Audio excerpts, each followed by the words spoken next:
Complete falsehood. None of this is good for this administration. Statements that this is just a Democrat hoax. But there's something about Bill and Hill. Looks fucking terrible. I don't even know what that means. None of this is good for this administration. It's about who goes to the fish. Both sides are incriminated in this. This is not good. That's why it wasn't brought up when Biden was in power. Trump knows a couple of people went to the fish. Maybe you're protecting your friends. Maybe you're protecting yourself.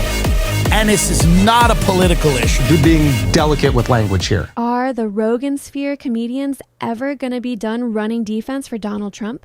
Because they all seem compromised. It's either that or they're all crazy, which is also possible.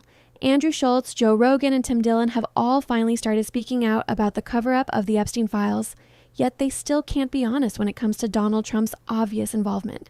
It seems like the Rogansphere comedians only have 3 goals in mind when they talk about the Epstein files: downplay the pedophilia, deflect to Democrat, and deny the evidence. And when that fails, blame everyone.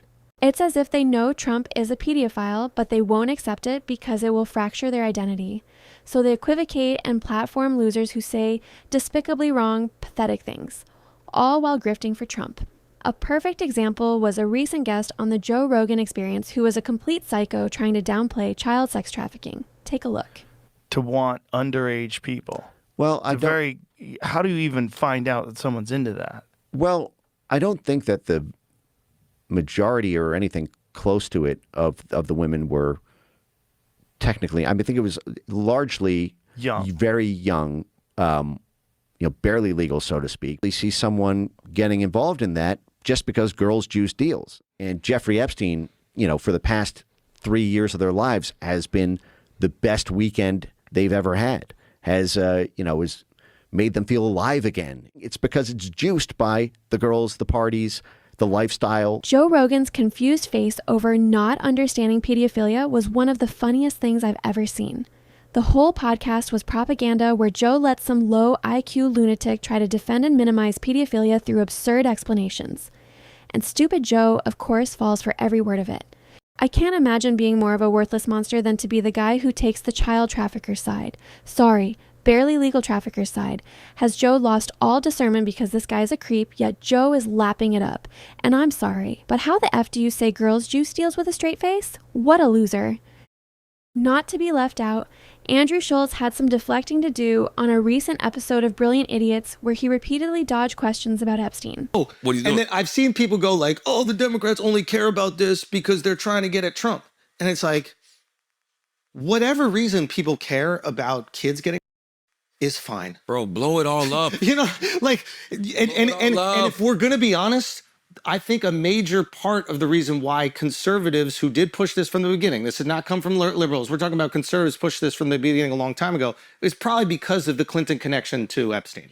So I think that it's not like this hasn't gone both ways. I think the perception from conservatives and like online right, who was really pushing the Epstein stuff early, was the Democrats are involved in this, they're the ones that are doing it, and they need to get exposed. Yeah. And what they found out is that they're all involved in it. And Trump stories in the files. Of course. Now, here's the question, right?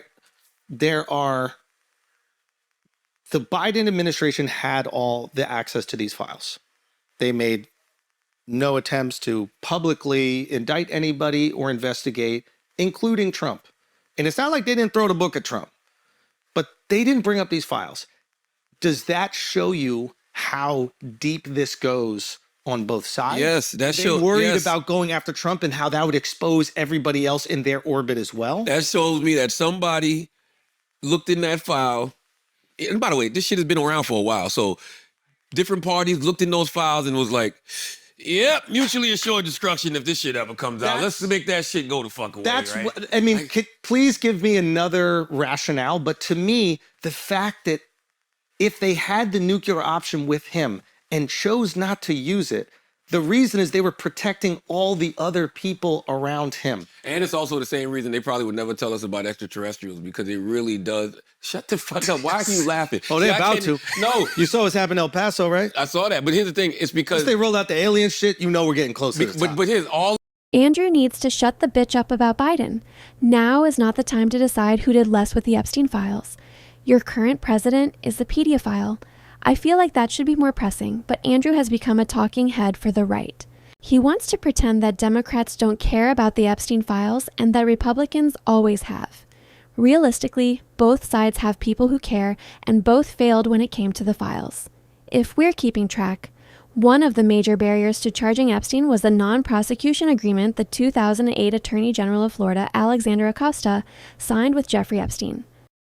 It wasn't until 2019 that a federal judge ruled Acosta's office had violated the Crime Victim Rights Act, which helped lead to Epstein being charged for crimes in New York. The last time I checked, Biden wasn't the Attorney General of Florida in 2008, and he wasn't the president then either. It was George Bush. And Biden wasn't the Attorney General from 2011 to 2019, Pam Bondi was. He just cannot handle, even for 1 second, a prominent Republican being called out and has to immediately deflect to a Democrat doing something wrong.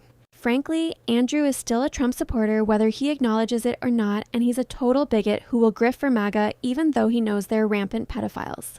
But Schultz isn't the only one willing to grift a little for Trump. Because Tim Dillon will too.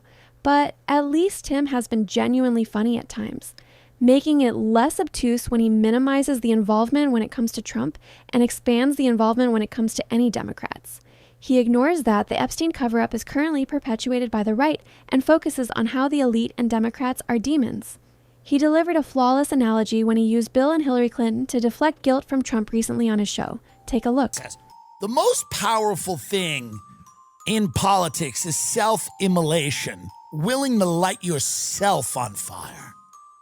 Willing to light yourself on fire, not caring who gets burned in the process. They want to do a public hearing. They want to do something with spectacle. They want something to be haunting. They want it to be big. Jeffrey Epstein was a Luciferian, money laundering, murderous pedophile whose friends felt like they were above the law and were. These are some of the most demonic and privileged people that have ever lived. They live on yachts and in mansions. They have all the best real estate. They lurk in the shadows. Their eyes hold nothing. The blackness behind their eyes is the only identifiable trait about them, other than their names, which are fucking redacted, but we could also know them. But as a class of people, they're amorphous. They're an amorphous blob, sucking up people, murdering them, maybe cannibalizing them, carpet bombing them, torturing them, driving them all over the world, shattering their hopes and dreams and getting off on it, feeding on their negative energy. And Bill and Hillary Clinton had done that for a very, very long time. And now it's time to stick their head in the fucking fryer of the Olive Garden. Because at the end of the day, they know they're not going to heaven. That was never the plan. It was never the plan. What the fuck would they do in heaven? It was never the plan. But they can go to hell on their terms. They can go to hell on their terms. But they got to drag him down there first. Tim Dillon was one of my all-time favorites, and he said some of the funniest things I've ever heard in my life. But his little friendships with Tucker Carlson and J.D. Vance have permanently affected who he is, and not in a good way. Tim has to avoid obvious topics while still appearing morale, and that's not easy when everything you say now is politically motivated for Trump. It takes a lot of deflections to make Trump look less guilty and Democrats more guilty, but fortunately, there are fools like Andrew Schultz who will help by working overtime trying to spread the guilt around, as he did this for the millionth time on an episode of Flagrant, deflecting everything to blame Democrats. Like, it's obviously you're protecting something. Maybe you're protecting your friends, maybe you're protecting yourself, right? And I'm being delicate with language here, right? Like, to me, they also know, like, both sides are incriminated in this. And that's why it wasn't brought in. Biden was in power. Like, they had the opportunity to go look into this stuff, and they obviously didn't expose it. Now, at what point do you hold people accountable when they are willfully stupid? Everything they say is a pivot where Democrats must be demonized. Why do they care so much about the optics and not about the victims? Andrew has no excuse to still be defending Trump when we know he's intricately involved with Epstein. Yet both Joe Rogan and Andrew Schultz continue to tiptoe around Donald Trump's guilt. The Rogansphere comedians consistently rely on an expression like, "I'm being delicate with language," when they have to mention Trump's guilt. These kind of expressions allow them to mince words and say what they want to say, while disguising it as something else. They're simultaneously admonishing his behavior, while also saying it never happened. It's semantics. And why on earth would you want to be delicate with language for a pedophile? Seems very messed up to me. They are tools to frame the negative truth about Trump more kindly, and they are phrases that shield them from any pushback on their opinions because they cover all their bases. You are only creating doubt in people's minds, and why would you do that unless you are riding hard still for Trump? With everything we now know from the Epstein files, it's pretty unforgivable to keep giving Trump these outs. I appreciate that they have at least spoken up against the Epstein files, but something tells me none of them will take the leap from Trump is protecting people to Trump is protecting himself. Joe Rogan has been the pioneer for making excuses for Trump and riding hard for the Republican Party, and his obliviousness is on full display here. Take a look. What the fuck, man? And why is his name redacted? Why would your name be redacted if you're not a victim? Like, this is what's crazy about all this. Like, how come you redact some people and you don't redact other people? Like, what is this? This is not good. None of this is good for this administration. It looks fucking terrible. It looks terrible. It looks terrible for Trump when he was saying that none of this was real. This is all a hoax. This is not a hoax. Like, did you not know? Maybe he didn't know, if you want to be charitable. But this is definitely not a hoax. And if you've got redacted people's names and these people aren't victims, you know. Shouldn't Joe be more concerned with the fact that Trump must be implicated if he was covering something up, and not so concerned with how it looks for his administration? I find it unimaginable that this late in this investigation, Joe could still think Trump isn't involved. And even if he's unsure, why doesn't the truth matter more to you than optics? Joe speaks about Trump's pedophilia cover-up as if it was just a miscalculation on Trump's part that he can remedy if he course corrects now, which is insane. But what bothered me most was Joe saying, if you want to be charitable, then Trump didn't know. I don't see Joe being charitable with accepting the victim statements as true. And when you're talking about child sex trafficking, why are you being charitable to the perpetrator? That is being a pedo sympathizer in my opinion, because you're choosing to ignore what is the most likely reason Trump is covering up the files. He's guilty. The whole Rogansphere are straight up cowards. They're acting like pussy-ass bitches and not like men. I wish they could just be honest with themselves about Trump, but they can't because it would destroy their fragile egos. Their identities are so tied now to their political party that they have to find excuses to make them less guilty. Otherwise, they would have to call out Trump, and that means acknowledging that they were manipulated and tricked by him. And they can't face that. No one wants to acknowledge when they were duped, and no one wants to acknowledge when they're wrong. They can't handle the shame that would come with it, and so they distance themselves. All of these comedians couldn't make it more clear that they were lying about finally waking up and that they were just grifting so they didn't lose their audience.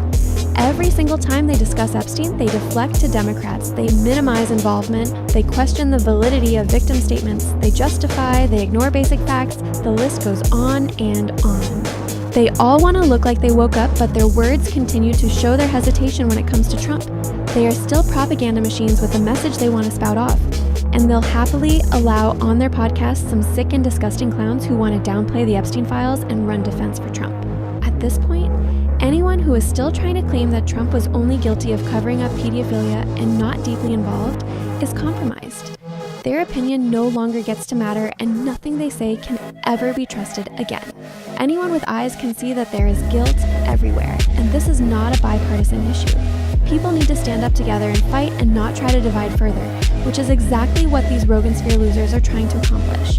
I hate that I can see through them now. I hate that I know what they're up to. And I hate that I know I can't ever watch any of them again. Subscribe if you like dissecting comedy way too hard for no good reason. And do you think the Rogansphere is cooked since they still keep running defense for Trump?